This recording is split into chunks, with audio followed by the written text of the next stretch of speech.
এবারে ভিন্ন রকম এক অভিজ্ঞতার মধ্য দিয়ে ঈদুল ফিতর পালন করতে যাচ্ছে রাজধানীবাসী। যেখানে এ সময়ে সব জিনিসের দাম থাকে আকাশচুম্বী, সেখানে দাম কমেছে প্রায় সব ধরনের নিত্যপণ্যের বাজারের দাম। চাউল, আলু, মুরগি, দু একটি মশলা ছাড়া কমেছে বেশিরভাগ পণ্যের দামই। তবে কাঙ্ক্ষিত ক্রেতা পাচ্ছেন না ব্যবসায়ীরা।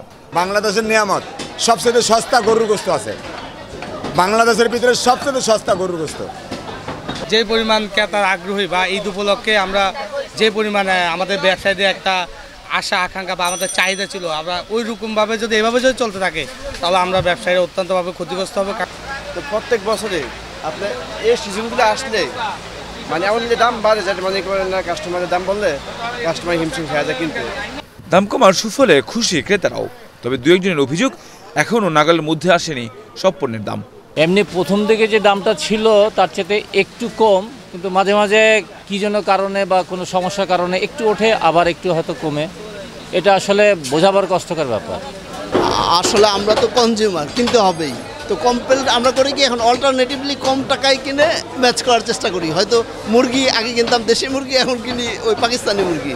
তো গরু মাংস হয়তো কিনতাম আগে বেশি, এখন কম কিনি। সব কিছুই মানে নির্দিষ্টের ভিতরেই আছে। বর্তমান যে পরিস্থিতি তার মধ্যে আমরা মোটামুটি ভালোই আছি। নিত্যপণ্যের বাজারে কখনো দাম বাড়ে, আবার কখনো কমে। নিয়ন্ত্রণহীন বাজারের স্থিতিশীল অবস্থা জরুরি বলে জানান ভোক্তারা।